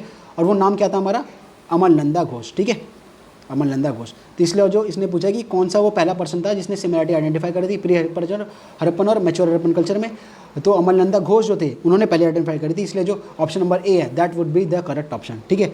तो CDS 1 2016 में पूछा गया था, ठीक है। यहाँ पे आप देख सकते हो इसका करेक्ट ऑप्शन। अगला क्वेश्चन का कह रहा है कंसिडर द फॉलोइंग पेयर्स। अच्छा, यहाँ पे दे रखा है हिस्टोरिकल प्लेस और वेल नोन फॉर, ठीक है। तो इसका जो करेक्ट ऑप्शन ये पूछा हमारा सिविल सर्विस के अंदर, ठीक है। इसका जो करेक्ट ऑप्शन होगा वो है हमारा ऑप्शन नंबर डी, यानी कि 2 और 3, यानी कि जो 2 और 3 है वो तो बिल्कुल सही है, जो 1 है वो करेक्ट नहीं है, ठीक है। इसका जो सोर्स है वो हमारा थीम्स के अंदर नहीं मिलता है, ठीक है। तो इसलिए आपको क्या करना है, टेबल बना के इसे नोट कर लेना है, ठीक है। कि हमारा जो चंद्रा केटू गार्ड है, यहाँ पे हमारा टेराकोटा आर्ट मिलता था, ज्ञानेश्वर है यहाँ पे हमारा कोटी आर्टिफैक्ट मिलता था, ठीक है। और जो ये बुर्जो होम है यहाँ पे रॉक शाइन नहीं मिलता था, ठीक है। ये आपको अच्छे से लिख लेना है। अगला क्वेश्चन का कह रहा है consider the following statement about Harappan culture. Harappan culture के बारे में कंसिडर करिए फॉलोइंग स्टेटमेंट। एंड ये 2013 के अंदर पूछ रखा था। अगला पिछला क्वेश्चन किस में पूछ रखा था, ये सिविल सर्विस प्रे के अंदर पूछ रखा था, हाँ। तो ये NDA के अंदर पूछा है हमारा। पहला स्टेटमेंट का कह रहा है the Harappan culture matured in Sindh and Punjab. अच्छा, दूसरा कह रहा है it spread from there southward and eastward, ठीक है। और जो लास्ट कह रहा है वो कह रहा है the area where it spreads was bigger than Egypt and Mesopotamia. तो इसका जो करेक्ट ऑप्शन होगा वो हमारा ऑप्शन नंबर डी है, 1, 2 एंड 3, ठीक है। डी हमारा जो है ऑप्शन नंबर वो हमारा करेक्ट ऑप्शन है। इसका जो सोर्स है बेसिकली आपको डायरेक्ट थीम्स के अंदर नहीं मिलेगा, बट ये एक कॉन्सेप्चुअल क्वेश्चन है। अगर आप पूरी एनसीईआरटी अच्छे से पढ़ लोगे तो आपको समझ में आएगा कि हाँ ये जो तीनों स्टेटमेंट है वो बिल्कुल सही है, ठीक है। बाकी आप इसे नोट्स में भी अपने नोट कर सकते हो। अगला क्वेश्चन का कह रहा है which one among the following statement regarding the Jorwe culture is not correct, ठीक है। जॉर्वी कल्चर के बारे में कौन सी करेक्ट नहीं है, CDS 2012 के अंदर ही पूछा गया है, ठीक है। पहला स्टेटमेंट का कह रहा है Pravara Godavari valley was the nuclear zone of Jorwe culture. अच्छा, दूसरा कह रहा है the main sites of Jorwe culture are Daimabad and Jorwe and Nevasa, ठीक है, जो भी है ये। सी कह रहा है at Daimabad one gets archaeological evidence of symbolic burial, ठीक है। अगला कह रहा है practically all Jorwe settlement in the northern Deccan were suddenly deserted. अब ये जो क्वेश्चन है इसका सोर्स हमारा थीम्स के अंदर नहीं मिलता है, ठीक है। तो इसके लिए जो मैं आपको ऑप्शन आंसर बताने वाला हूँ वो आपको अपने उसके अंदर नोट्स के अंदर नोट कर लेना है कि जॉर्वी कल्चर के आगे भी पूछ सकता है। जब CDS के अंदर पूछ रखा है तो आगे भी पूछ सकता है, ठीक है। तो इसका जो करेक्ट ऑप्शन है वो हमारा ऑप्शन नंबर डी है कि जॉर्वी कल्चर के बारे में कौन सा नॉट करेक्ट है, ठीक है। तो नॉट करेक्ट है तो इसे तो हटा देना, जॉर्वी कल्चर का टॉपिक लिखना, ठीक है। और ये तीनों स्टेटमेंट लिख देना कि ये होता था, और ये भी लिख देना कि ये नहीं होता था, ठीक है, ताकि आपको याद रहे, ठीक है। अगला क्वेश्चन क्या कह रहा है various causes have been suggested for the decline of Harappan culture, ठीक है। हरप्पन कल्चर के डिक्लाइन के लिए बहुत सारे कॉजेज हमारे स्टडी करे गए हैं। Consider the causes mentioned below and identify the weakest one. नीचे दिए गए कॉजेज को पढ़िए और जो सबसे वीकेस्ट कॉज है हरप्पन कल्चर को डिक्लाइन होने का उसे पॉइंट आउट करिए, ठीक है। तो पहला कॉज क्या कह रहा है ये due to constant incident of natural occurring floods. अब ये देखो हमने पहले अभी कुछ क्वेश्चंस के अंदर हमने डिस्कस किया था, ठीक है। पहला ऑप्शन क्या कह रहा है due to constant incident of naturally occurring floods, की बहुत ज़्यादा फ्लड आ गए थे हरप्पन सिविलाइजेशन में, इस वजह से बाकी जो सिविलाइजेशन है वो डिक्लाइन हो गई। दूसरा क्या कह रहा है due to an increase in the salinity of the soil fertility decrease there. दूसरा मतलब ये कहना चाह रहा है कि वहाँ की सैलिनिटी, वहाँ की जो सॉइल थी वहाँ की सैलिनिटी डिक्रीज हो गई, इस वजह से एग्रीकल्चर वहाँ का पूरा डिस्टर्ब हो गया, ठीक है। उस वजह से वहाँ की जो सिविलाइजेशन है वो तहस-नहस हो गई। तीसरा कह रहा है earthquake cause change in the course of Indus which led to inundation, ठीक है। तो अर्थक्वेक जो था उसकी वजह से जो हमारा इंडस वैली है वहाँ पे ये पूरी सिविलाइजेशन यहाँ पे कोलैप्स हो गई। और लास्ट स्टेटमेंट क्या कह रहा है, the Aryans invaded and destroyed the Harappan culture. जो हमने एक CSE वाला क्वेश्चन जो पीछे सॉल्व किया था ऋग्वेदा वाला, उसमें हमने थोड़ा बहुत आपको ग्लिम्स मिल रहा होगा, ठीक है। तो बेसिकली जो करेक्ट ऑप्शन होगा वो हमारा ऑप्शन नंबर होगा D, the Aryans invaded and destroy the Harappan culture. क्योंकि हमने जैसे पिछले क्वेश्चन में भी डिस्कस किया था कि ये जो आर्यन इन्वेजन वाली जो थ्योरी थी कि आर्यन ने इन्वेड किया, हरप्पन कल्चर को डिस्ट्रॉय किया, ये प्रूफ बहुत ज़्यादा हो नहीं पाई। क्यों नहीं हो पाई? क्योंकि अगर इन्वेड किया होता आर्यन ने तो बहुत ज़्यादा लार्ज स्केल पे मैसेकर हुआ होता, इंडस वैली सिविलाइजेशन के लोगों को मारा गया होता। अब मारा गया होता तो वहाँ पे युद्ध होता तो जो हमारी खुदाई होती है, खुदाई के अंदर हमें तलवारें भी मिलनी चाहिए थी, कवच भी मिलने चाहिए थे, हेलमेट्स मिलने चाहिए थे, बट ये सारी चीज़ें हमें नहीं मिली हैं, ठीक है। तो इसीलिए ये जो ऑप्शन नंबर डी है ये हमारा बिल्कुल वीकेस्ट रीज़न है, ठीक है, one of the weakest reason है जो REM व्हीलर ने दिया था, ठीक है। तो option number D would be the correct option, ठीक है। CAPF 2013 के अंदर पूछा गया है। यहाँ पे हाँ ये वाला स्क्रीनशॉट है दोस्तों, जो ऋग्वेदा वाला क्वेश्चन था ना, UPSC CSE वाला, ठीक है। एक सेकंड में आपको दिखाने,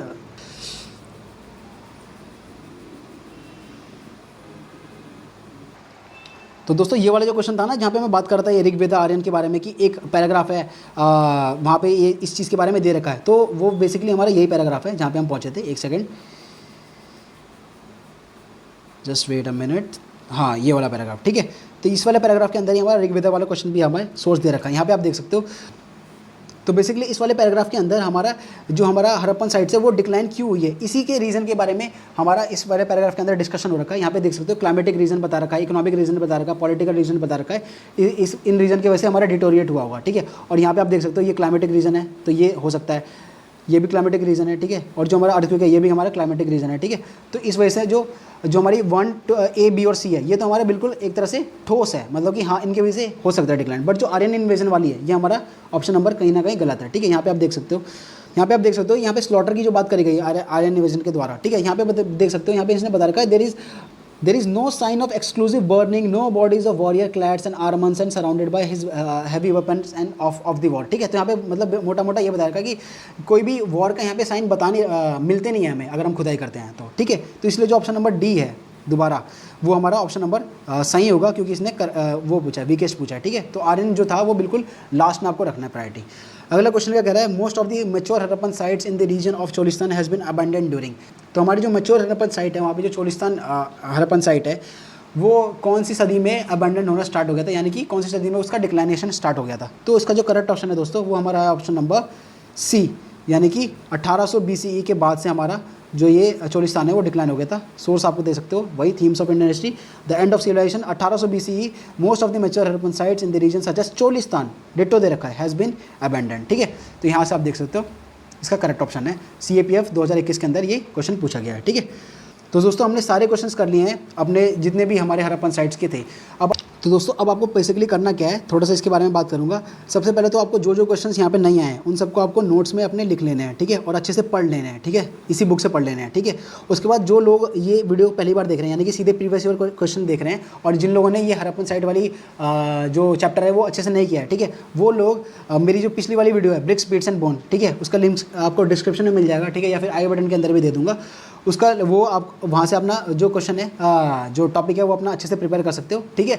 1 घंटे की वो प्रॉपर वीडियो है, but trust me it would be worth it, क्योंकि वहाँ पे मैंने जो इंपॉर्टेंट एरियाज़ हैं उन्हें हाईलाइट करने की कोशिश करी गई है, ठीक है।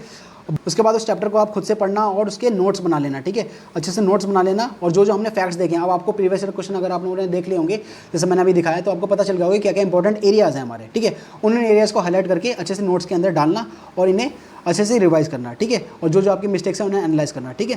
तो इस तरह से अब आपका जो हरप्पन कल्चर है, हरप्पन वाला जो IVC है, जो इंडस वैली सिविलाइजेशन है, जिसमें लोग बहुत ज़्यादा हफ्ते तक लगा देते हैं, इंडस वैली पढ़ा देते हैं, ठीक है, तो वो आपका पूरा कंप्लीट हो चुका है। अब आपको कोई सी भी बुक नहीं पढ़नी इंडस वैली के लिए, ठीक है। आपको केवल क्या करना है, जो आपने नोट्स बनाए हैं उन्हें रिवाइज करना है, थीम्स की जो बुक है उसे आपको पढ़ते रहना है, ठीक है। और जो ये प्रीवियस ईयर वाली जो वीडियो है इसे आप बार बार देख सकते हो। बाकी जो इसकी PDF है, इसकी PDF मैं इस टेलीग्राम ग्रुप के अंदर डाल दूंगा, जियो स्टडीज़ कॉर्नर है, यहाँ पे आप ज्वाइन हो सकते हो। और इंस्टाग्राम जो है हमारा JioStudies.corner, यहाँ पे भी आप जुड़ सकते हो, ठीक है। आपको कोई भी प्रिपरेशन से रिलेटेड डाउट हो CDS के लिए तो आप मेरे को DM कर सकते हो इंस्टाग्राम के अंदर, मैं हर DM का रिप्लाई करता हूँ, ठीक है। तो this was all about this video. अगर आपको PDF पसंद आई तो प्लीज़ इस वीडियो को लाइक करना, क्योंकि इस वीडियो के अंदर बनाने में बहुत ज़्यादा मेहनत लगी है, बहुत सारा रिसर्च लगा है, ठीक है। तो थोड़ा सा शेयर कर देना, और अपने जो मार्क्स हैं जो भी आपके इसमें आए हैं 46 या फिर 47 क्वेश्चन हमने पूछे हैं इस वीडियो के अंदर, तो अपने जो मार्क्स हैं वो प्लीज़ कमेंट के अंदर ज़रूर लिखना कि आपके कितने क्वेश्चन सही हुए हैं, ठीक है। तो मिलते हैं आपको अगले वीडियो के अंदर। नेक्स्ट टॉपिक हम पकड़ेंगे अगले जो थीम्स की अगला चैप्टर है उसे, और उसके बाद उसे भी अच्छे से पढ़ेंगे। उसके बाद जो अगली वीडियो होगी उसके सारे प्रीवियस ईयर क्वेश्चन करेंगे। इस तरह से हम अपनी हिस्ट्री को खत्म करके साइंस की तरफ मूव करेंगे, ठीक है। तो जय हिंद दोस्तों, जय भारत, मिलते हैं आपको अगले